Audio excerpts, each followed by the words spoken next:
All right, everybody, thank you for joining me again for another video. For those of you who don't know, my name is Brandon.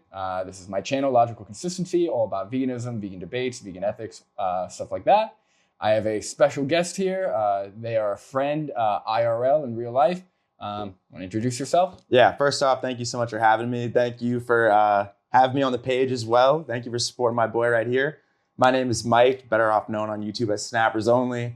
I make weed-related content, but I also do like discussions. I don't like debates. We're not going to have a debate per se, but I really do like having conversations. And before we even started recording, we had an hour-long conversation about how many topics? 20 different topics? Yes. That didn't include veganism. So now we're going to be able to hop right in. And I'm familiar with the page. I watch his content fairly regularly. And I understand his viewpoint, but he doesn't necessarily, he kind of knows my viewpoint, but we're going to hop into that. So it's going to be interesting.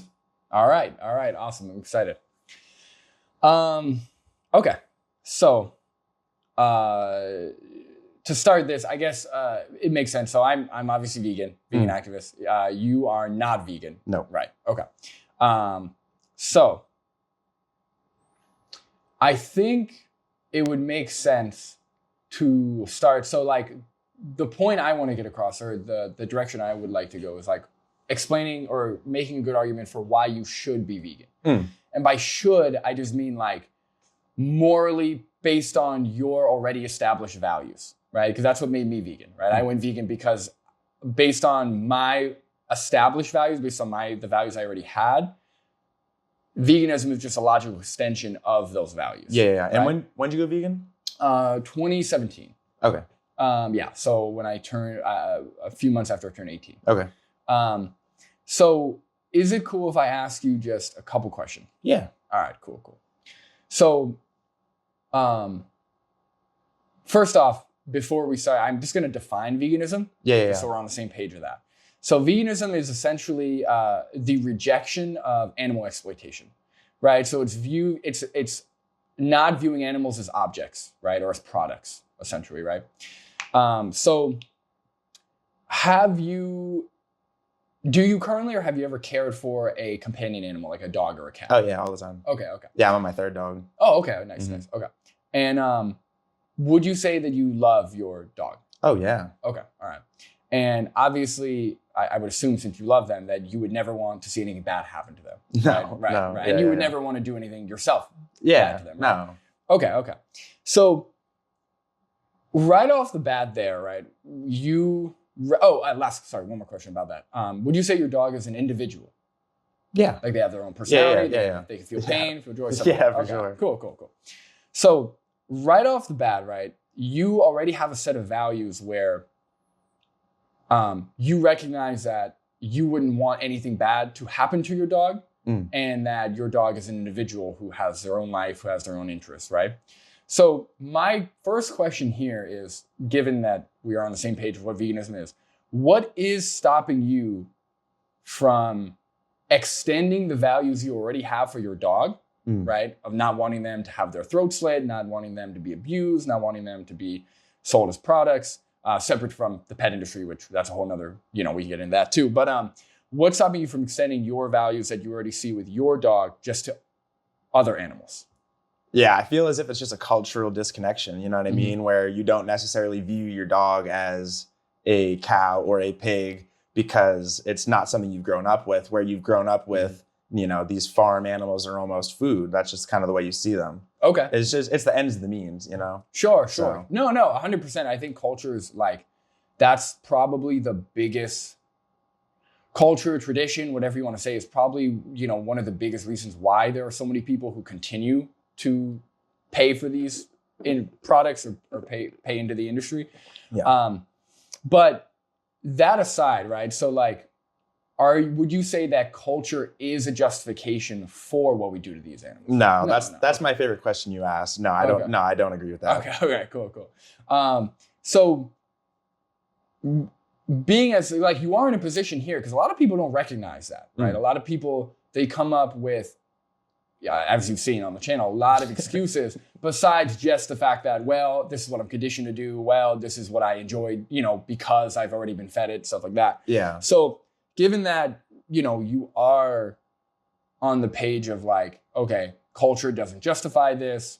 I wouldn't want this to happen to, one animal who I have a personal connection with. Again, what would be stopping you? So like, clearly if you're not vegan, right, you're able to make the connection, for the most part. Mm-hmm. So because you aren't vegan, what is stopping you? Like, what is that thing of like, okay, I recognize this, but I'm still going to contribute to it? Yeah. I feel as if though it's that, my first point, but it's also something where it's so hard for me to see an issue with it, where I understand what's happening, where I could go vegan and I could not eat, farm animals, or I could not eat animals in general. I could not use animal products. Mm-hmm.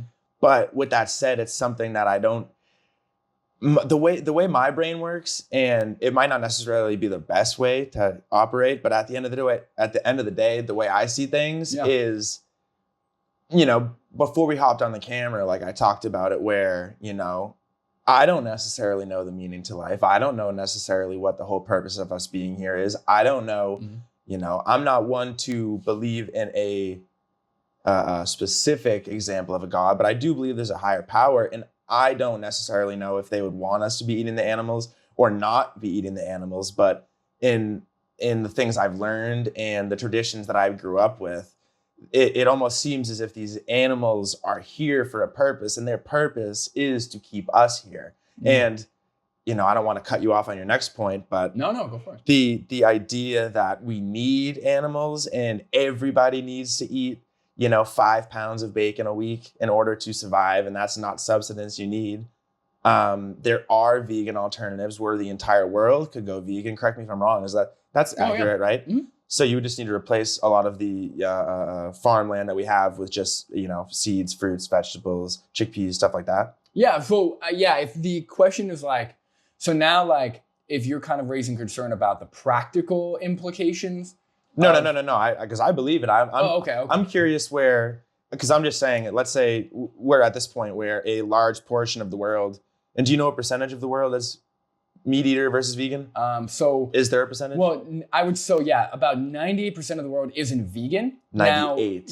Now if we're talking about dietary, so there's a lot more vegetarians. So the percentage is smaller when it comes to like how many people aren't vegetarian. But vegan in terms of like not contributing to the exploitation of animals, it's about like 2%. Oh, geez. Yeah. That's not great. Uh-huh. Yeah, no, I thought it was much bigger. I was going to say 30% if I had to take a guess. No. Hello. Just professional stuff. No. We should you should start asking people that, what they believe. What percentage of the world, or because that's a world number, or is that United States number? World number. So you should start asking people. I think you'd be blown away, because I would have literally said 30%. I have really? Wow. That would have been my guess. Yeah. If 30% of the world was vegan, we would have much more progress when it comes to like legislation. So the reason why animal rights isn't enforced more on a legal standpoint is because it's such a small percentage. Yeah. If a third of the whole world was vegan, we'd have way more leverage when it comes to negotiating and pushing for legislative change. Yeah. And, not to tell your viewers at home, but I was in your bathroom and you have so many of these, I've never seen any of those products in my entire life. So I would assume you're paying a pretty penny, because it's a commodity that not many people are taking advantage of or using.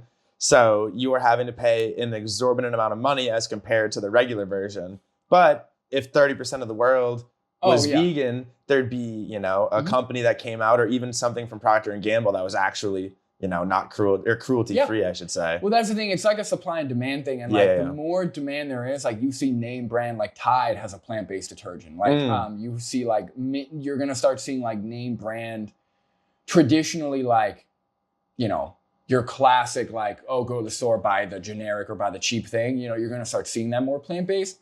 But even like, even the primarily plant-based products, unless you're getting something that is premium, whether it's organic, whether it's made with like certain ingredients, for the most part, it's pretty affordable. It's going to be similar, maybe a little more, especially with the the non-food items. So stuff like toothpaste, detergents, those things are going to be a little more. But food items, you can find things on par, if not even less expensive than your traditional like omnivorous diet. That makes sense. And what's in detergent that makes it non-vegan? So primarily when it comes to like cosmetics or household items, it's going to be the testing on animals. Oh, and they're testing detergent on animals? So yeah, so what they do is Yikes. whether it's bunnies, mice, a lot of it's beagles as well. I don't know if you knew this. I heard the dog testing, so but yeah, not detergent. They will ingest beagles with shampoo, with detergent, with all these products until they literally throw up to test how harmful it is to ingest these products. But my question to you on that is, what does a dog have to do? No. What does a dog have to do with a human? That's the point. So a lot of the advocates, so I posted this the other day in my story where the same people who will say, like the same people, hold on, I'm trying to remember the quote. It said like, those in favor of animal testing, hold on, no, it's not gonna be good if I don't remember the quote. The basic premise is like we test on animals because we say they're like us, and then I'm fucking it up. Hold on, I'll find it. I don't know, but the idea is right. The proponents of animal testing, essentially, they are mammals. So the animals we test on are mammals, but when you actually look at the carryover from animal testing into humans, especially for like medications and treatments, it's very rare that they actually carry over. So most of the time, what causes cancer or what's poisonous to rodents is not like one-to-one as to what happens to humans. Yeah. So for the most part, it's useless. And I'll probably get flamed in the comments for that original statement about what do we have in common with dogs. Of course, we're both mammals, but at the end of the day, dogs don't brush their teeth necessarily. They eat bones that are cleaning their teeth, and their teeth are cleaner than humans. Yeah. You can look that up. That's true. So that's crazy. Yeah, the animal testing is one of the most useless and I think it more so gives people a peace of mind in a lot of scenarios. But the idea is, right, especially when we're talking about morally, if we are concerned, like if we're trying to treat cancer, we should be running human trials and testing things to the best of our ability, not bringing other animals into it and forcing them to endure torture, right, just to save a couple humans. You know what I mean? Yeah. And you know that they'll never do that either way because whoever's in charge of these companies wants to give you poison. They don't care. You know what I mean? That's the truth. Where even if they did these human studies where a human went in and they're saying, all right, we're going to do what we did to the beagles. We're going to be cruelty free. We're going to do it on Frank instead. If Frank got some sort of sickness from this detergent, Frank goes away. You know what I mean? Right. Then they sell you the poison detergent anyways. That's the problem because the solution would be hypothetically to have human test dummies, but at the end of the day, the real solution would be these companies being accountable for what they're putting in their products, and it shouldn't have 8,000 ingredients on it. You know what I mean? Yeah, I mean, obviously, that's fair enough. I think a lot of the ingredients we do use are necessary. There's a lot of more like holistic household cleaning items that you could use over, like the harsher chemicals. But the idea is like, especially for because the concern that a lot of people have is, well, what about the life-saving chemicals, right? Or the life-saving medication, right? How are we supposed to ensure that's safe? Again, when you look at the carryover, what is effective in a rodent is almost never effective in the same way as it is in a human, right? Yeah, I would hope not. For life-saving medication, there are a lot of willing participants who are like terminal, right? They are going to die or very likely to die, who would sign up for human trials and who would take on testing a experimental medication to see if it works. Yeah, for sure. And that's going to be the most reliable thing over anything, testing on animals. Yeah, definitely. And it would be way more logistic, and these people are signing on to it. These animals aren't just getting snatched up from the wild. Right. No, I agree. The thing about it is I understand, and I watch your videos all the time, and these people that come to you and they have some sort of silly arguments, I understand. The problem with it is I get it. I understand. I know what's happening is probably not the best solution, but at the end of the day, it's not even a willing ignorance. It's I just don't necessarily care. You know what I mean? It's a problem where it's not nihilistic in a sense, but I just don't. And there are many conversations we could have that aren't even necessarily vegan, and we can talk about we're going to discuss the straight edge versus. And the problem is, I just simply don't care about a lot of stuff. You know what I mean? So I could hypothetically go and be vegan and seek out alternatives, and I could change my lifestyle, and I could be eating all of these animal products, but The thing about it though is if I just don't care, why wouldn't I just flip? You know what I mean? Right. So it's something that you have to work through in your head, and I have thought about it often. I haven't thought about going vegan often, but I do think about what's going on in the world, and I go, it's just something you think about. I don't know. Sure. Now, I would, based on our conversation already, I think, when you say you don't care, I would say that that's slightly dishonest, and I'll explain why.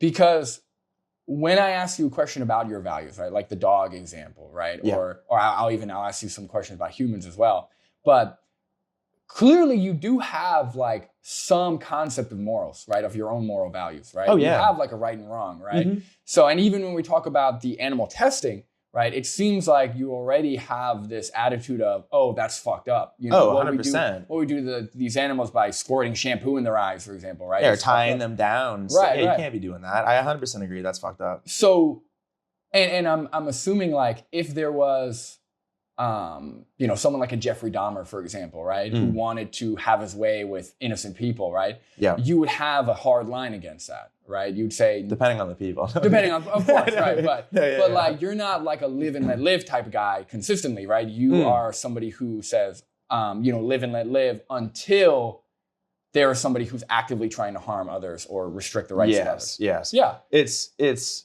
something where I do have a hard moral line. So let me ask you a question, I guess, so I can kind of gauge where your morals are. And this happened to a friend of mine. I won't name names, but so let's say you're driving down the road. It's pitch black at night. You're doing everything properly. You have your lights. You're going the speed limit. You're not texting. You're not distracted.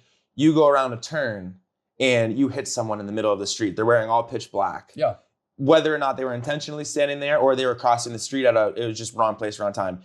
If you struck them and killed them, what would be your, 1 year, 5 year, 10 year thought process on that? Like, what would your brain be thinking? I'm the driver, you're saying? You are the driver. Well, is it debilitating? Do you hit this lady and you go, oh my God, life's over for me? Or does it bog you down that heavily? No. I mean, obviously, I don't want to kill anyone. So yeah, of course. It's so unfortunate it happens. Yeah. Assuming they are innocent and, that would definitely take time for me to process. Yeah. But the actual action, I would not say is immoral. I would chalk it up to an accident. Okay. See, I feel the same way where, I've talked to people about this before and they go, you wouldn't feel bad. I would have to go to rehab. I'd be locked up. I'd go da-da-da. No, exactly. The idea. You might need, therapy, like if you are struggling with something emotionally, I think it's good to seek help. Of course. But if we're just talking about morals, if you turn a corner, and assuming this isn't a crosswalk or assuming like if it's just somebody standing there in blind pitch black, turn, then that's, in fact, I would almost argue that in that case the pedestrian would be at fault almost because he can't just stand in the middle of the street. Yeah, the pedestrian is at fault. That's kind of the situation you're at. But for me morally, I'll talk to some people and this is something I bring up often when I'm talking to people who think they're morally on a high ground so I'll talk to some people and some people believe that if that happened to them, their life would be over. They wouldn't be able to go on. They wouldn't be able to process it. They would feel like a monster.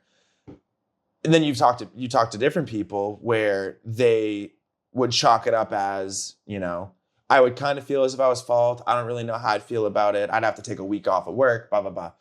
For me to let you know where I stand on it, if I was in that same situation, the same scenario that I just laid out, I think I'd go home and go to bed, truly. And that might be a little bit nihilistic. I might be a monster because of that. But at the end of the day, I would be driving home and I'd go, shit, that sucks. I have to be, and not even I have to be more safe, but, you have to do your best in the future. I feel bad for her. I feel bad for the wife, the kids, whoever I hit per se. You got to think about all that stuff. But at the end of the day, my moral guidelines after I process that and I work through it, I think I'd go to bed. I'm not staying up more than one night. Yeah. So that might be a little bit fucked up, but I think that's also kind of ties in why the veganism, I just go, Well, so I think there's a slight difference with what you're describing, right? I think there's a difference between something being against your morals or being against your values and something reaching your empathy or your emotional, something being emotional, right? So for example, if I hear about, I don't know, let's say my whole family gets killed in a tornado, right? For example, right? I'm going to be crushed, right? So like, I'm going to be crushed. I'm going to have a hard time dealing with the grief. I'm going to have to go to counseling, whatever, right? I may have that, my whole life may be over, like, or, my wife, God forbid something happens. But there's nothing immoral about a tornado, right? Because a tornado it's a natural disaster. It's, it's an accident, right? So in that regard, I'm not going to be waking up at night seeking vengeance because of the tornado, right? Yeah. But emotionally, it's going to destroy me, right? Yes, of course. So like for you may be in a position where your, things morally, like you may be very one-to-one, where if something is definitely not against your morals, you have a hard time having any empathy or having any like emotional connection to that event. And I'm more like that, separate from my own personal loved ones. So I can understand, like, even me, when you describe that situation, I'm very logical about it. I'm like, nope, wasn't my fault, total accident, whatever, right? But I would say somebody's emotional reaction to something is totally different than their values, which sounds like kind of, maybe they were saying that they would have a hard time dealing with it morally, the people you describe who are like different than us. But, whether you can go to sleep or whether you have a hard time sleeping, that doesn't really tell us anything about the value, like the moral values. Does that make sense? No, I agree. I'm just, the point I'm trying to make is where if you ask somebody that question and let's say they said, I'm going to be up all night, I'm going to stay up all year. Then you ask them the veganism question where they've never even put any thought into what they're doing to animals, where I've thought about the animals and I've thought, what actually took place in that accident. But with both of those being said, I can objectively look at both situations and I can almost say, I don't necessarily subscribe to the idea that I commend you. I applaud people that are vegans, but I also don't, it's weird for me to put into words, you know what I mean? But the way that I see it is the way that I see it, and it's the same thing we're going to talk about the straight edge and sober. Let's say I did go vegan and I didn't, use animal products, or let's say I do use animal products. The only real outcome is something that the only real outcome of that is something that I don't necessarily see. And now, that's what most people say on your page. But if it got down to it where, food companies no longer provided meat and I had to go to a farm and I had to kill the cow myself and I had to chop it up or whatever, I would almost feel bad, but I would feel as if I'm using the animal for not its purpose, because its purpose is to be an animal, you know what I mean? But I feel as if the animal would provide, and I feel as if that's just kind of something that I'd be okay with. The same thing as hitting this woman, I'd be okay with it. And it sounds so bad. No, I know what you're saying. But I think so if we're directly comparing like eating animal products to like the hitting the woman example, a better example would be like this, right? Imagine you're driving down the road and you have two clear options, right? If you turn right, you're hitting a woman direct. You see her a mile away, right? You have that option. If you turn left, you can avoid hitting the woman, right? Which one is the more moral option? Oh yeah, of course. Yeah, where you avoid hitting the woman, right? Yeah. With your car.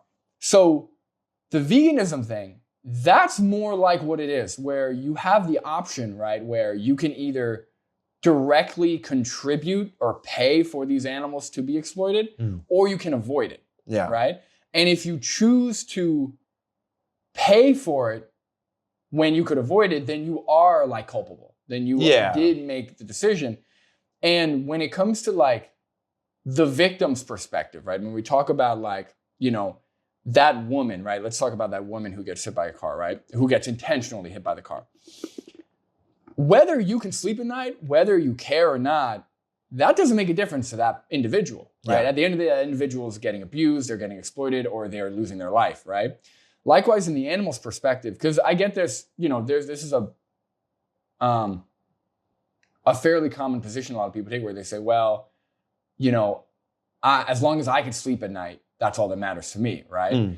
But the thing is, your ability to sleep at night, obviously doesn't take away what the victim's feeling, but also B, doesn't mean that you actually have a consistent worldview, right?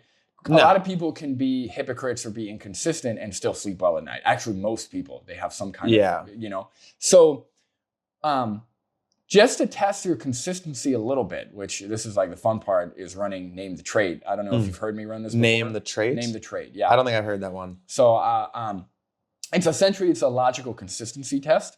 So like, for example, let's say all things being equal, right? So your same cultural conditioning, your same, nihilistic or whatever you have going on that you were explaining earlier, everything being held equal, except instead of animal products, they were a group of humans that were being exploited, right? So instead of cows, chickens, and pigs, let's say there was a subsection of the human population that we bred into existence specifically for food, for leather, for entertainment, all these things, right?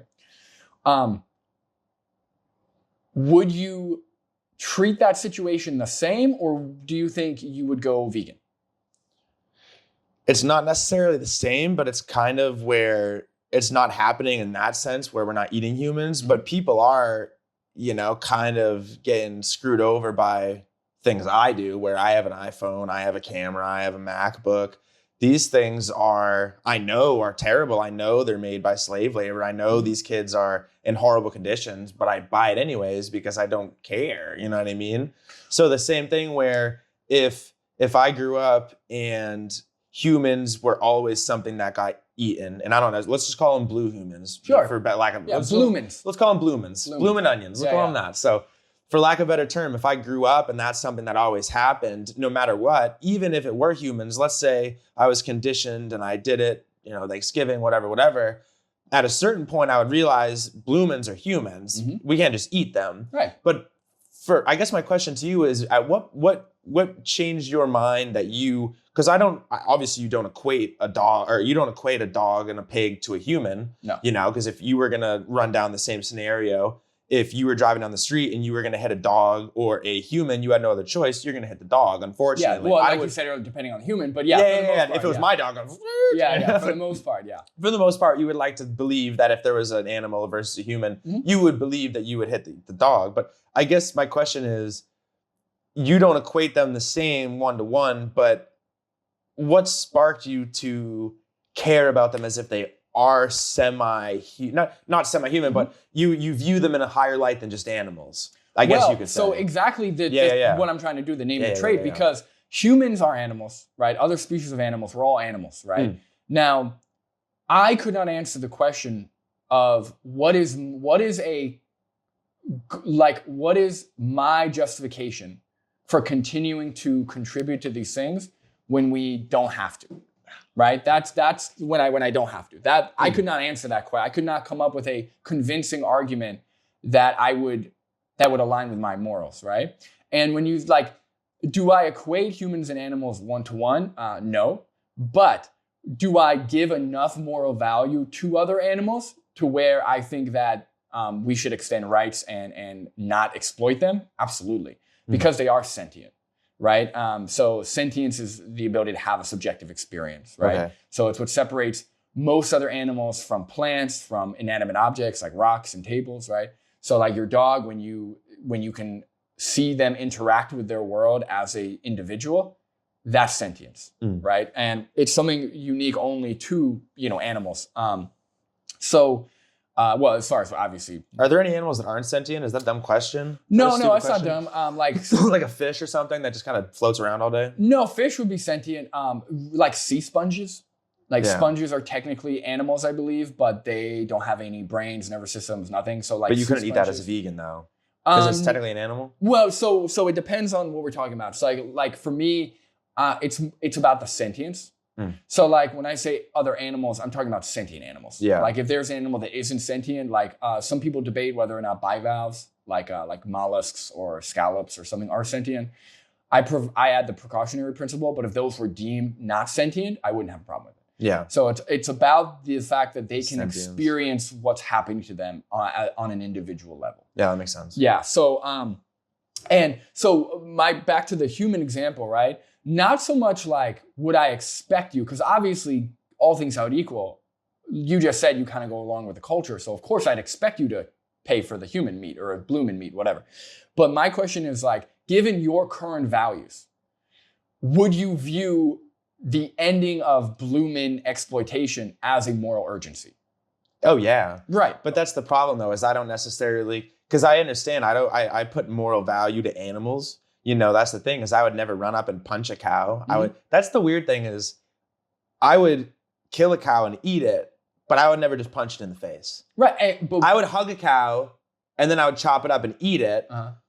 But I would never just run up and maliciously hit it, because I'd go, oh my God, I hit a cow. I feel so bad. So that's it. So that's a little bit fucked up. I never thought about it like that. That's a little fucked up. I'm going to go on to my next example. But before that, I actually want to address that. So why wouldn't you punch a cow in the face? Because I would literally feel bad. Because I go, there's no purpose to this happening. There's no benefit to this happening. And so you would only feel bad when harmful things are happening to animals when there isn't a benefit to you. Yes. But how does you benefiting from an action make the action any better? So let's say. But hold on, before you say that, the weird thing about it though is, let's say me and my buddies we lived in the country, and I don't even know if this is a stereotype, so I don't even know if this is real, but let's say cow tipping or whatever. Yeah. I've heard people do this. If I went there, I would stop my friends from tipping the cow. Much in my head, as much fun as it might be, or taking a sea turtle and flipping it, or taking a cockroach and putting it in a bottle. You know what I mean? As much fun as that might be, I still wouldn't do it. As much value as it would bring me, because in my head, the purpose wouldn't be fun. Animals aren't for fun. The enjoyment isn't, right. You know, entertainment is too trivial of a reason to justify the action. Yeah, in my head, I see an animal, I go, I see a cow, I go, that cow is for milk. I'll drink milk. I'll have chocolate milk. The purpose of that cow is not its purpose is to live. And you want to be as least invasive as possible. And I know that all these farming practices are liars, and they go free range this. I know all that's bullshit. But that's corporate greed, where I believe you could get to a point where it was more ethical. You could continue to eat meat, and you could do it in a sense of not malicious intent, not for fun, just for a purpose. Well, and this is the question, right? Because how is assigning the purpose like, so do you know why cows produce milk? No. Okay. So cows produce milk exactly why humans produce milk, to feed to their young. Oh, okay. Right? Yeah, I knew that, yeah. So cows, I thought you were about to blow my mind or something. No. Yeah, no, I knew that. So cows produce milk for their babies, right? Yeah. So in order for them to have milk for us to take, they have to give birth, right?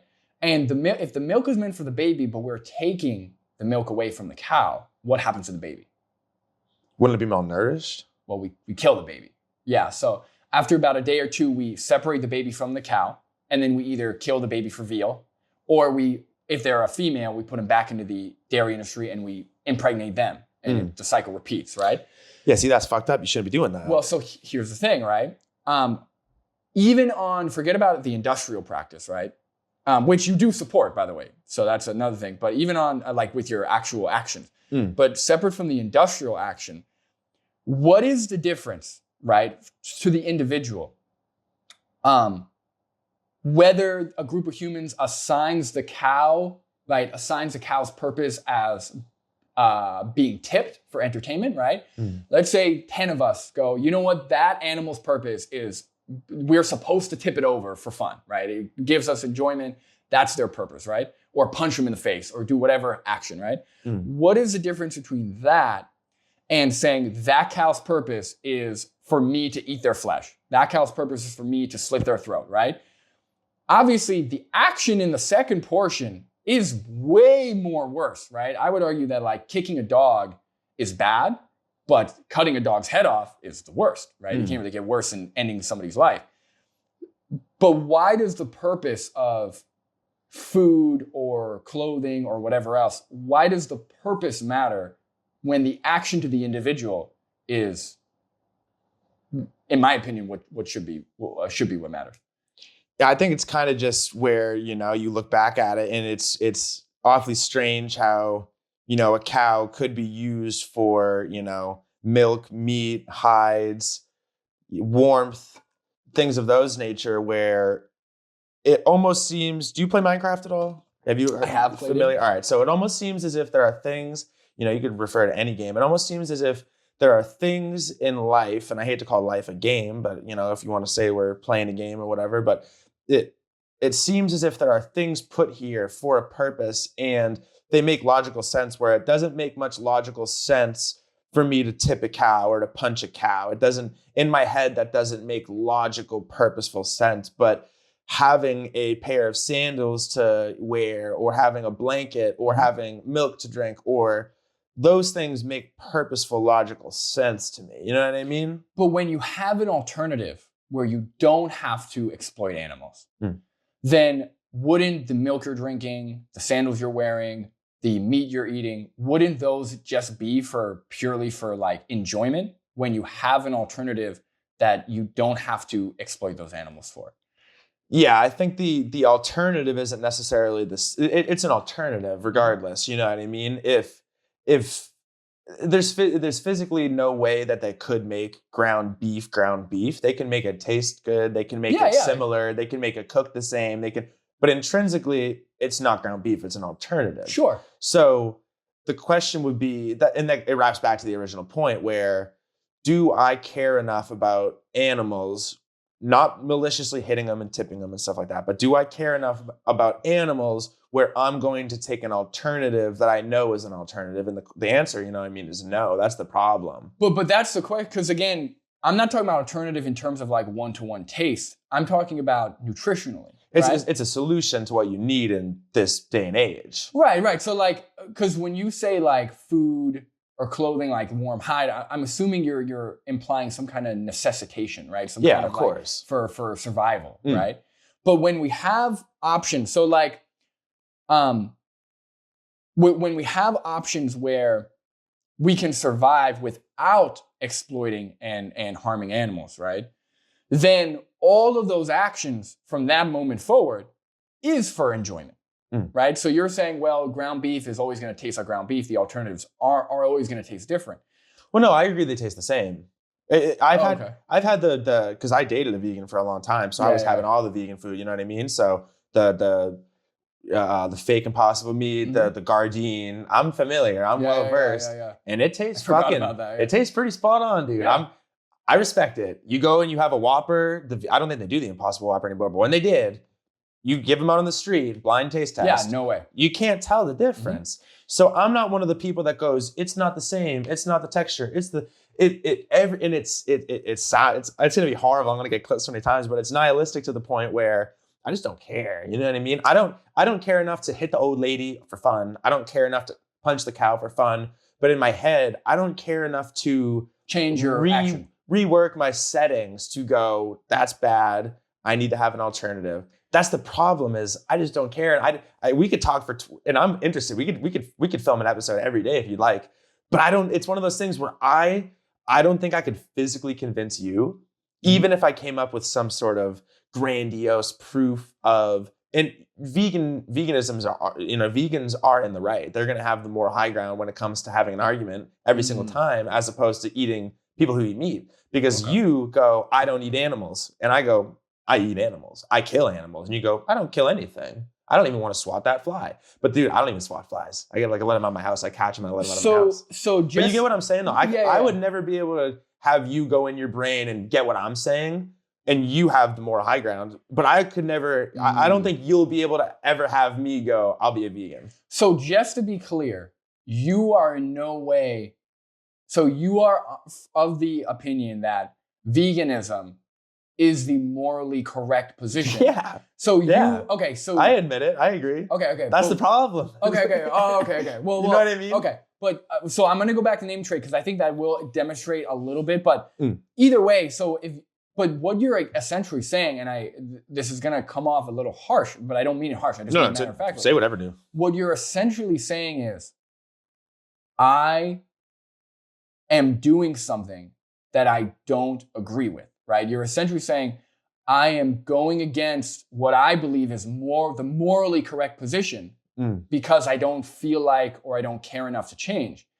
And the thing is, so like at the end of the day, right, these conversations, the only way you're going to change is if you care about being the best person you can be. If you care about being somebody that does align their actions with their values, right? So like I've talked to people who literally admit that they're hypocrites, but they're never going to go vegan, right? Yeah. And the thing is, you can't really go like that's kind of the end of the debate. Like when somebody admits like, hey, you're correct, I'm just not going to change. Okay, that's kind of the end of the discussion. You agree with me, you're just not going to change. But from an individual perspective, why wouldn't you want to be a better person than you are now and change your actions to align with what you're verbally telling me you agree with?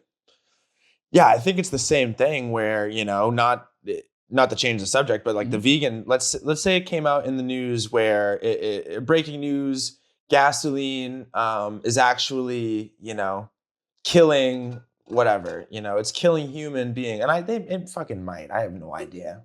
They don't tell you anything. But let's say it comes out that in a different country where we're sourcing petroleum and gasoline, they have to sacrifice one person a day, 100 people a day into this pit. And that's how we get gasoline. It's just a conversation. So Sure, yeah. I would never stop driving my car. I would go, those people for the gas, salute them. This is a necessity. Now, the alternative would be you could, have an electric car, or you could ride a bike, or you could take public transport. But at the end of the day, I don't care enough. I love driving my car. So, you know what I mean? So just so I understand the hypothetical correctly, you're saying that in this hypothetical, in order for gas to be produced, it's not like an industry fault. You're saying in order for the gas to be produced, 5 people have to be killed. Yeah. Okay. So that's like more similar to the animal thing. Okay. Because what a lot of people say is, well, what about your cell phone, right? The thing is, when we're talking about exploitation of humans, it's a lot more gray, because a lot of these jobs, they do get paid and they are taking the best job they can get in that country. Now, I'm not justifying, obviously we shouldn't exploit humans and pay them shit wages or not pay them at all, or whatever happens, right? But when I pay for a cell phone or for a certain product, I'm paying for that product. I'm not paying for the exploitation of humans. Whereas when you pay for animal products, there's no way to get those products without exploiting animals. Yeah. It would be like you paying for the skin off of someone's back, right? There's no way to do that in like a ethical way, right? But that's just a tangent. I was just explaining the cell phone thing. But in this scenario, in order to get gas, 5 people have to be killed, right? Yeah, like every day. Now, imagine I totally get where you're coming from, right? In a society where, like, we are built, especially in America and in most places, we are built on private transportation, right? Of owning cars, of how we rely on them for work, right? Now, imagine that same scenario, but you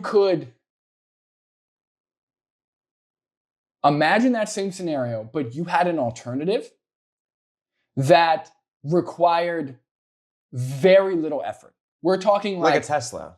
That's the thing. Sure. But let's say, because in this scenario, if people are getting thrown in a pit to create petroleum, gasoline, in order to not be a part of that, I could simply just sell my car, not be a part of it. Easier. I could buy a Tesla. Even easier. Imagine that, like they said, okay, gas is killing 5 people for every gallon, right? Everybody bring your cars in and we'll trade them in for an electric car. Yeah. Right? So something like where you literally just can go in and pick a different option, right? Would you not view it as morally obligatory? It's more, but I wouldn't. I just wouldn't care. I would still drive the gas car. Okay, but I'd go, that's a bummer. But would you not say that you're like, that kind of makes you like a shitty person at that point? A little bit. But that's the thing, though, is, you know what I mean? But why would you want it? That's the question, because that's the question I ask is like, and here's the thing, right? People who bring up like other examples, I always say, like, if you want to have a discussion or a debate, if you want to prove me wrong on something, I'm open to being a hypocrite. Like I could be wrong about things, and if you present that to me, I'm gonna change my mind. I'm gonna change my habits, right? Well, yeah, 100%. I got like when you said the debate's over, the debate in terms of trying to get each other to we see each other's viewpoints. We get where we're both coming from. You know what I mean? Yeah. I see what you're saying. You see what I'm saying. Well, the debate of like what's morally right. Yeah. Because you admit that. That's what I was saying. I didn't want to give too much away earlier. That's what I was saying. We're going to get to a point where but that's kind of my question. I'm interested in hearing, you know what I mean? And I'm not one of these people that goes, you have a t-shirt on, you have a sweatshirt on, you know, you're killing Chinese kids by wearing Nike. I'm not one of those people because I understand that there are certain things in life. But my question to you would be, if they had, and I got a couple questions, but if they were able to come up with a phone, which they totally could, where these lithium mines that people are forced to, you don't need to have all of this labor. You could actually do it correctly. Yeah. The phones might be twice as much, 3 times as much. Would you go out and get one of those phones in order to not be a part of you would? Absolutely. So what people have talked to me, right? So when they say, well, you know, the t-shirts or whatever, right? If somebody was able to give me a list, like a clear evidence saying all of these companies have been proven to either horrifically exploit their workers or not pay their workers, like actually have slave labor, I would absolutely, without a doubt, avoid those companies. Yeah, you don't wear Nike. I don't think I've ever seen you wear Nike, right? No, not unless I got it as a gift or something. Yeah, right? exactly. Yeah, so that's I don't proven. seek out Nike stuff. Yeah. So, but again, I don't even know the evidence behind Nike. If you have some, I'd be. Oh yeah, I'll supply you with the articles. It's a little bit fucked up. Is it? Okay. There's images in some of their factories where they have legitimate nets outside of the Nike factory. About that. I've heard about that with Apple too. Yeah. It's because people jump out and they hit it like a trampoline and they bounce back up and they put them back on the fucking sewing machine. That's not it. The bouncing because people are trying to commit suicide. Yes. Yeah, it's dude. crazy. Yeah. So that's the thing is so you would get a new phone. Well, so yes, but the thing is, again, when we look at that kind of exploitation, obviously, when we're talking about supply and demand, right? So when we demand a product, right, they supply it, right? That's how the supply and demand chain. And then if we stop demanding that product, they will stop supplying it, right? The question of when it comes to animal products, right? When it comes to animal flesh, animal secretions like dairy, eggs, animal leather, you know, all these things. Like I mentioned, there's no way to get those things without exploiting, killing, abusing these animals, right? Depending on how you define abuse, but you know what I mean. Whereas with the iPhone, there is, right? So the thing about the iPhones, I would argue that boycotting actually isn't going to be as effective in that scenario because the people in those countries, again, they have the best job they can get. And what I would argue is protesting and or trying to like actual people who have influence actually pushing for legislative change or some kind of regulation in those countries. Because keep in mind, also, if we're talking about other countries, it's harder to control the practices of, you know, what's allowed in those by that government. So like boycotting, like if everyone just stopped buying iPhones, right? Depending on why they stop buying iPhones. I don't know if that would be as effective in changing the slave labor laws or the exploitation laws in those countries as boycotting animal products would be. Because if everybody stops buying these products, they don't exist, which is what we want, right? We don't want iPhones to stop existing. We want more, I guess, ethically sourced or ethically produced iPhones. Yeah, right? No labor, slave labor. Right. Whereas in the animal product case, we don't want more ethical animal products. We want them to stop existing as a vegan, right? Because there is no ethical way, from my perspective, to enslave animals and force them to do these things or give us these things or to kill them. Yeah, I mean, that's 100% true. And I'm not even going to bother because I already, understand that you feel as if there's no point in an animal's life where you could kill it because that's not what's supposed to happen. You're killing an animal regardless. Even if let's say a cow grows old and passes away.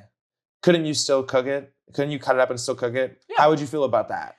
So if it died naturally on its own causes, it lived on a farm its whole life, it just chilled. That's a great question. And then it passes away and then you eat it. So there's a couple things, right? And I don't know if you know this, so I'll tell you a little bit. Every animal that you can buy at the store, right? Whether it's cow, chicken, pig, duck, they are all bred into existence, right? And by that, I mean by humans. So none of these animals, they are not like wild caught. They are not like hunted. They are all artificially bred, so they're produced by humans, right? So even in the scenario where like people bring up like backyard chickens a lot, right? Well, what if I had backyard chickens and I took their eggs, right? It's not so much like that individual egg that's the issue in the backyard chicken necessarily. Obviously, you're still exploiting that animal for something that isn't yours. But it's more so the fact that how you acquired those chickens in the first place is by supporting an industry where they think we can breed animals and sell them as slaves, sell them as products, right? So that's the number one thing. The biggest thing is the breeding in general, even in the scenario where a cow died naturally. But to answer your question, answer your clear hypothetical, if an animal were to die of natural causes, right, and you wanted to eat their flesh or whatever, morally, I can't really argue against that, right? So like, just like how like if somebody died of a human, right? If a human died of natural causes, right? Separate from the harm it would cause their loved ones, right?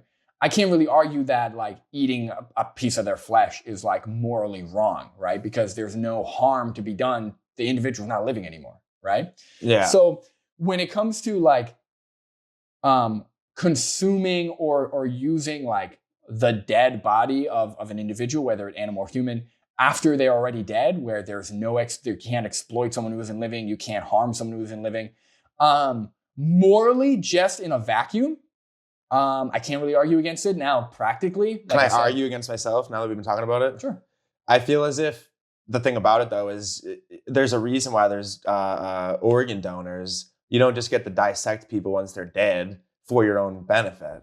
Well, so a cow can't sign off and say, you can eat me. Yeah. Well, so I would say that consent has a lot to do with it. Because otherwise you're exploiting the animal regardless, because the animal is supposed to just be able to die in the ground and fucking go into seep into the earth and turn into nutrients and get eaten by worms or whatever it is. Sure. Who gives you the right to cut it up? You know what I mean? Look, I agree with you there. I mean, from my perspective, what matters is sentience based on my values, right? So like for me, I would not really, like I don't really care what someone does in my body after I'm dead, right? I don't believe in like the afterlife. I don't believe in like my body. You don't believe in the afterlife?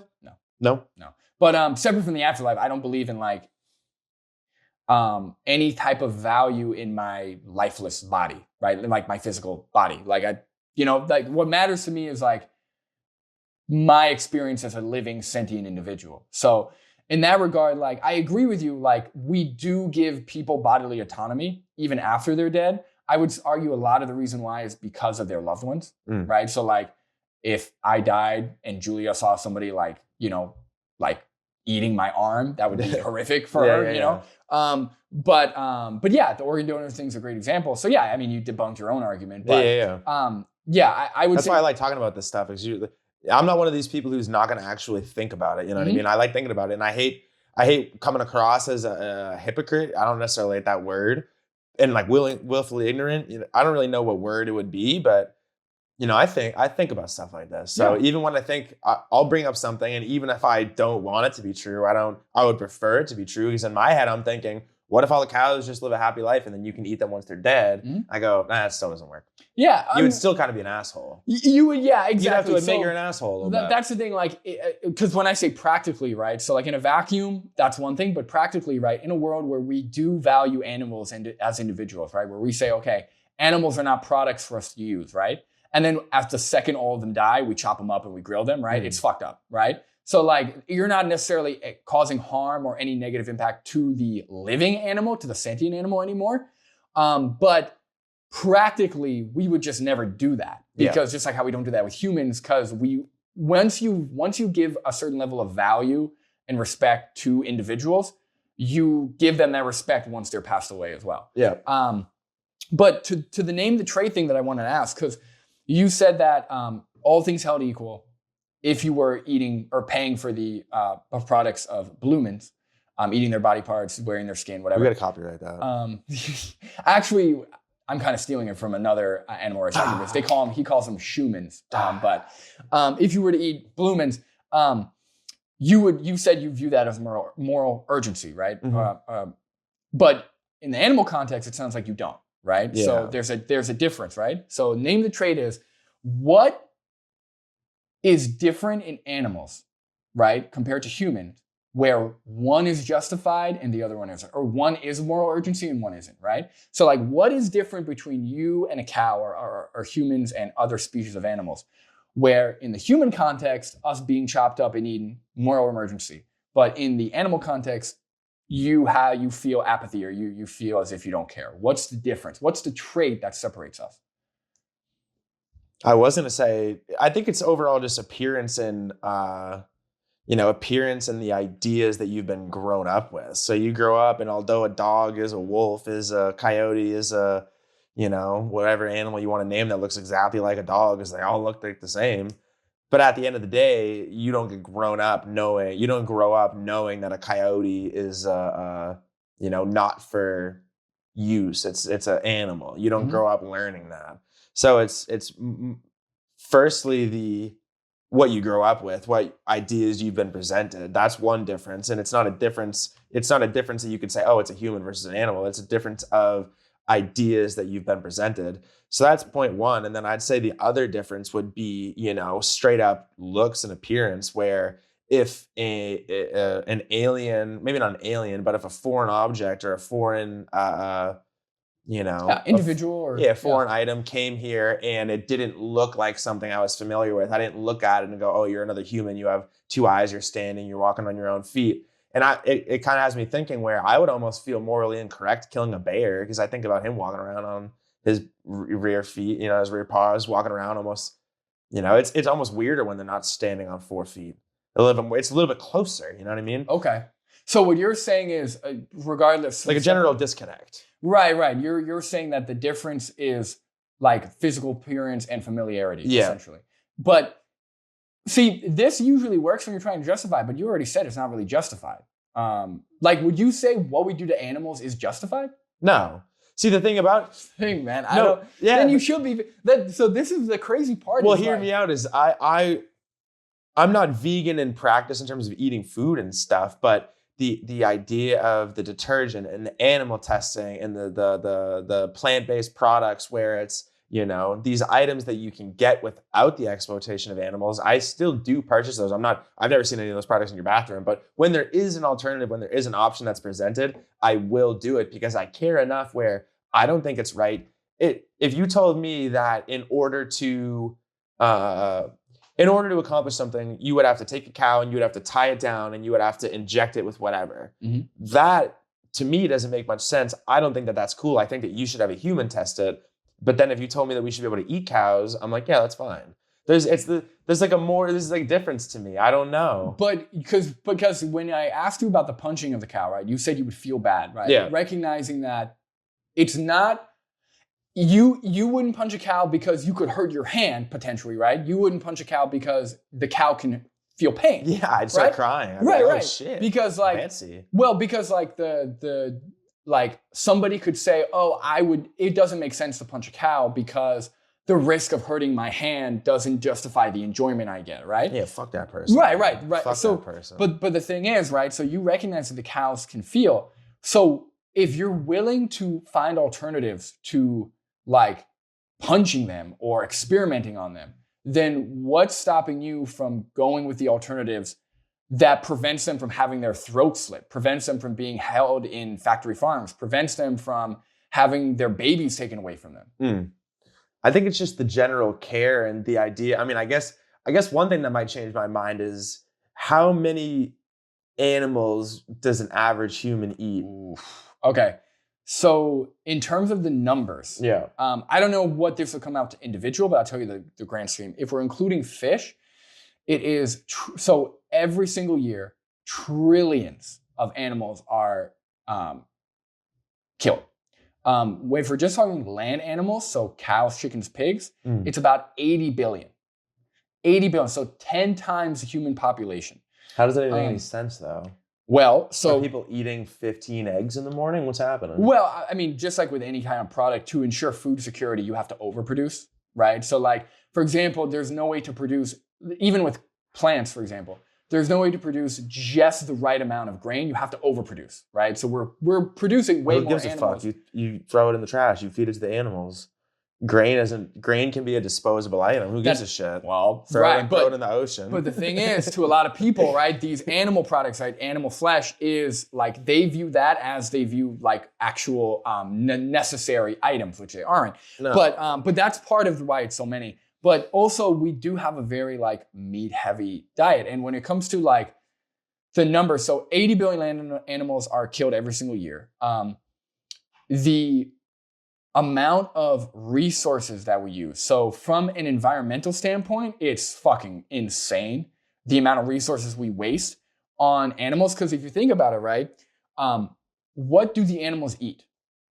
Just grain. Right, they eat crops, right? Yeah. So we are essentially using land, water, and resources to feed these animals, to then grow them just to kill them and eat them, right? So it's like we have a middleman between the food and like we, instead of us using this land and repurposing it to feed us or for other reasons, we are giving it to all these animals just to then kill them and eat them, right? So it's a huge, like a horrible allocation of resources. That's one in terms of environment. In terms of the health, I don't know if you've ever been to my website, but there are studies upon peer-reviewed studies that support plant-based diets, whether it's protein, whether it's vitamins and minerals, whether it's overall health, like actual health outcomes long-term. So there's no actual detriment to a plant-based diet. In fact, most likely, especially if you do it properly, you're only going to be benefiting your health because you're avoiding saturated fat, you're avoiding cholesterol, reducing saturated fat. So health-wise, I mean, I would say separate from animal rights, I mean, health is like, that's what got me into plant-based diets, is the health. The science was like, it's so convincing how much support we have plant-based diets. So when I got into fitness, when I started going into actual, like wanting to get healthier long-term in high school, plant-based diets were it. Like that was the move. And then I started thinking about animal rights.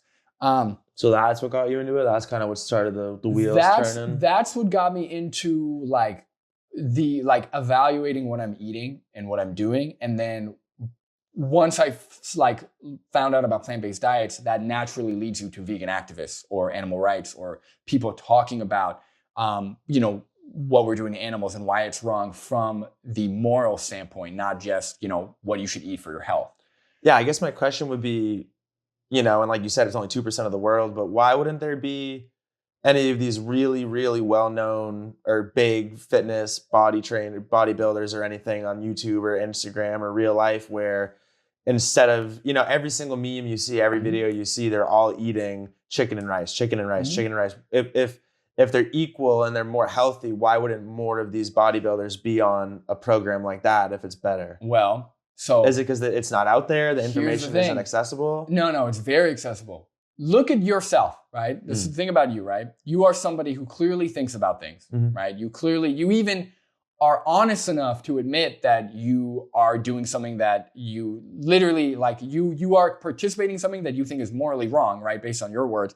So like you are sitting here and you are probably the most honest or like one of the most honest non-vegans that I could talk to. Yes. And you're still not changing. Yeah. Right? So when we're talking about like why, or like, if the information's out there, or like, if it's such strong evidence, why aren't people changing? Well, for a lot of the reasons that you yourself aren't changing, right?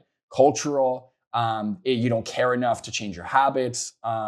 You don't, you're like, it's convenient, right? So like, there's a lot of reasons why people, we talked in the car earlier, groupthink, right? So if you get into bodybuilding, every single bodybuilder is eating chicken and rice and tells you that's what you need for muscle growth, despite what the science says, right?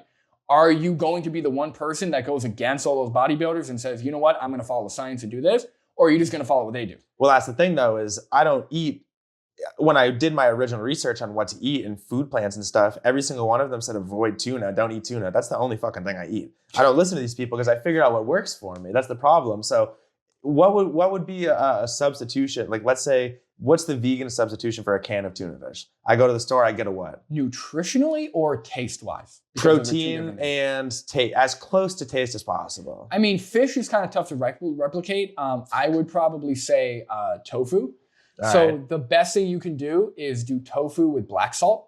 So black salt is going to be like a fishier taste, or tofu with black salt and like seaweed. Like if you really like a fishy taste. But the reason why they say don't do tuna, I would guess, is because of high levels of heavy metals. Oh, yeah.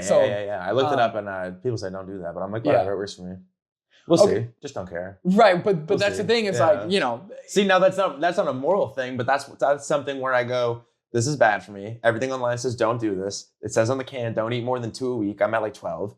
Everything I do about the tuna, I go, I just don't care. I'm going to eat tuna. I want to eat tuna. And the thing is, right, but not about the moral animal rights. It's just about the whatever. Yeah. But it could kill me from mercury poison. I want to eat tuna. Well, when it comes to individual choices, right, that don't affect others, right, you are allowed to not give a shit, right? You can be self-deprecating, right? If I want to like, I don't know what is a good example. If I want to like punch myself in the face over and over again, like I might have some kind of psychological disorder, but I'm not harming anyone, right? So that's my thing. If I like punching myself in the face once a day, right? Who are you to tell me not to do it, right? But what I was going to ask you is, if you were in the animal's shoes, right? So if you were in the animals, from the animal's perspective, would you accept your own position? Would you accept your own arguments for continuing to pay for their exploitation? Or no, 100%, because you're the victim at that point. You know what I mean? So but that's the thing, is like, if you put yourself in the victim's shoes and you recognize, wait a second, I actually wouldn't accept somebody's just apathetic position. I wouldn't accept somebody just saying they don't care when they're actively paying for my abuse, my exploitation, my harm. That tells me that you've got two options here, right? Your option would be either align your actions with your actual values and change, or do something that's contradictory to your values, which is what you've been doing. Yeah. So, and again, if you want to be someone that like isn't contradicting their own values, is being a better person, or being the person that like you align with, and you gotta go vegan. That's why you should be vegan. That's the argument. Yeah, I mean, that logically makes sense, and that's the logical consistency behind it. But at the end of the day, it's one of those things where in my values, in my moral compass, it's, for whatever reason, hit a cow bad, eat a cow good. The value behind it. We all got biases. Like, the value proposition of punching a cow is nothing besides fun and personal enjoyment and greed almost.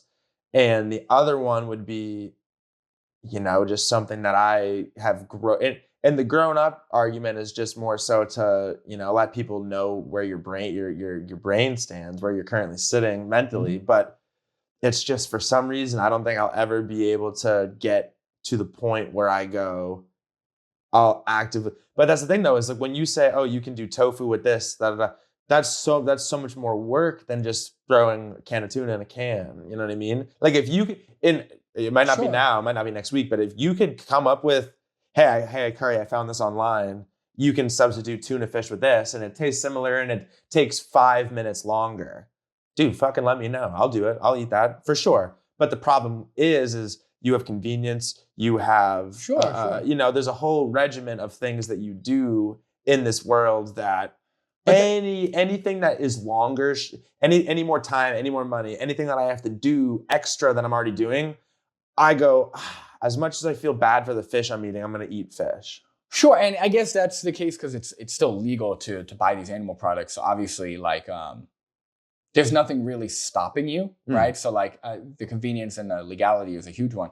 But like, again, it really comes down to like, because you don't have to eat tuna at all, right? Obviously, finding a one-to-one replication of tuna would be great. You don't have to eat tuna at all. You could find other protein sources, right? Like beans and rice, like chickpeas, like tofu, like soy protein. Like you could do so many other alternatives to getting protein. There's nothing inherent in tuna fish that you need, right? So mercury. What? I need the mercury. Yeah, the mercury. So when you could find alternatives to get your nutrients from, which would be relatively easy. Obviously, replicating tuna is a little harder. But when you can find protein alternatives that would be much easier and quicker and probably cheaper, depending. Really? Yeah. Like, if it's time same, money same, taste similar, I'll switch. I don't give a crap. So like I don't cook. So like all my meals, I make oatmeal, I cook some burgers, Beyond Burgers. I'll eat cereals, like I'll eat fruits, vegetables, stuff like this, but I don't really cook beyond just putting something in a pan for 5 minutes, 10 minutes. So, and I get plenty of protein. Now, again, depending on your goals, you may need to put in a little more effort if you want to get more protein or less protein. Your personal goals are gonna also affect how much effort you put in. But in terms of like actual just health and well-being long term, vegan diet is going to be probably more affordable and just as easy. It's just about moving in a different aisle in the grocery store. Yeah, that's interesting. But again, right, when we're talking about like who you want to be as an individual, right? If you recognize that those things like culture, convenience, none of them really justify what we do to animals morally, do you really want to be the guy in 50 years from now who ends up being vegan or ends up going plant-based because it's more accessible and everyone else is doing it? Or do you want to be the guy who actually took a stand and did something to help get that, right? So if we think about any other injustice, right? If we look at the, it's a better example. Let's say men and women, right? So at a certain point, right, I would say there was probably more sexual assault than consensual interactions between men and women, right? Especially it's probably that way today. Okay, well, right. Unfortunately. But unfortunately, but like especially like caveman times, we're talking like once they got the urge to breed, they're grabbing whoever, right? Yeah, like divide and conquer shit. Yeah, somebody had to say, hey guys, I know it's more inconvenient. I know it's going to take more time. I know it takes more self-control, but these individuals, these women or these other humans, they are individuals and they get harmed by us doing these things. So we got to stop doing that, right? Do you really want to be the guy who continues to do the bad thing until it's illegal to do it? Or do you want to be the guy that goes, you know what, you're right. Or you know what, that's a correct position. Yeah, let's stop doing this harmful action. Because you could compare like animal rights to any other type of justice movement, right? Whether it's civil rights, whether it's women's rights, whether it's gay rights, whatever it is. At a certain point, somebody had to say, hey guys, despite the benefit we get by exploiting these individuals in the case of white to black people, despite the convenience and the enjoyment we get out of these things when it comes from men to women, despite these things, despite the lack of convenience, despite all of these benefits, we should change because of this thing, right? Yeah. The only thing that I could say about that, the difference with all of those where I would be an advocate for all of them, the only difference is animal versus human, animal versus a group of people, animals versus a minority group, animals versus a certain sex. The only difference that I wouldn't be an advocate for the animal, but that's the thing though, is in my brain, I think it makes sense where I don't, it's interesting where you don't believe in the afterlife, but you also do these morally things. And you don't believe in the afterlife, but you have a moral compass, which is incredible. Yeah. People that don't believe in the afterlife, more often than not, they're crash outs. You know what I mean? They tend to be a little bit more wild because they go, what is the negative repercussion of what happens? But you as an individual, you see the negative repercussions as a day-to-day and not a terminally long jail sentence at the end of your life. Well, because here's the thing. I actually would argue from my experience, and again, maybe statistically this is true, but I'm just speculating, but I would argue that when people are forced into a set of guidelines without understanding the reasoning behind those guidelines, they end up committing more sins or doing more immoral actions, right? How many religious people of religion cheat on their partners, sexually assault women, sexually assault children? How many of these people do awful things under the disguise of I'm a morally good person because I follow this religion or believe in this God? And I think it's every one of them. Right. And I think it's when you actually come to a moral, when you actually create a set of moral values based on logic and reasoning, based on what matters, which is the experience of the individual, then you are more apt to actually commit to those values, right? So like, no, I'm not vegan because somebody told me, hey, no matter what, it's always wrong to do this to animals from a little kid. And I never understood why. I was just told that, right? I'm vegan because I thought about it from the individual's perspective and how that is connected to other categories, right? You said that, well, in the case of Black people wanting rights and animals wanting rights, the difference, why you would advocate for Black people having equality and not animals is because one is human and one is animal, right? But when it comes to the individual perspective, yeah, the capacity for suffering may be much more with the human potentially. We don't know, but it could be much more for the human. When it comes to the individual, right, whether it's a Black person being enslaved or an animal being enslaved, the action and how it negatively impacts them is almost identical, right? It's just a species. And like how convenient, I always hear this a lot, like, well, yeah, I guess the trait is just human, right? How convenient that you, who just so happen to be born into the species that you are, only like draws a line at human, Like I find this all the time, like people are like, no, humans good, all other animals, fuck it. I'm not saying you're saying this, but a lot of people do. They say, fuck it, we can do whatever we want to them. It's like, oh, how convenient that you're only drawing the line at your own group, right? Because like, that sounds eerily similar to what white people did to Black people. No, white people, all good. Any other race, they're less, we can do whatever we want to them, right? That's a term called speciesism, which is essentially discriminating against others based on their species of animal.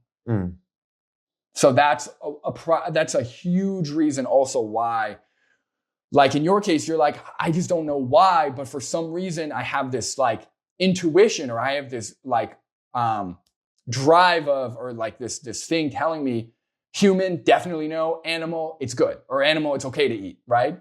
And it's because, we are taught, whether it's religiously or societally, we are taught like, hey, humans are special. Humans should deserve treatment way beyond other. In fact, not only humans deserve better treatment, but animals don't deserve basic moral value. They don't deserve like the respect of like us not even exploiting them. Forget about like good treatment, So yeah, see, I feel as if, to touch on that point, I feel as if animals deserve proper treatment. We need to treat them well. And, it's unfortunate that it's gotten to a capitalist standpoint where things are all about money and we have to treat these animals poorly. Not that we don't treat them poorly at the end of their life, you kill them regardless. But in my opinion, I have a moral issue, not with killing them, but I have a moral issue with the treatment. I have a moral issue with the things they're being impregnated with, or the things that are the things that are incorrect. And I have one question. Oh, what was I about to say? I was going to say something. I mean, I guess I can go on my other point too. But one question I have would be chickens. Let's say there's a chicken in the wild. How many eggs is it laying a day? Not in a cage or something. Yeah, so that's a good question. So now we're getting into genetic modification. So yeah, see, that's fucked up. But that's the thing, though, is there are certain things where I view it, and it's a naturistic perspective where I view it as, this is an animal, I eat the animal, I wear the clothes or whatever. And even, I'll continue the argument where, how, like you said, how convenient is it that I'm in the shoes I'm in? The thing about it, though, is if an alien race or a bigger subset of humans came and we ended up being below them, I go, it is what it is, guys. But hold on. I'm glad you brought up the alien, right? But would you view that as justified? I wouldn't view it as justified, but I go, it is what it is. It's nature. It sucks. Sure.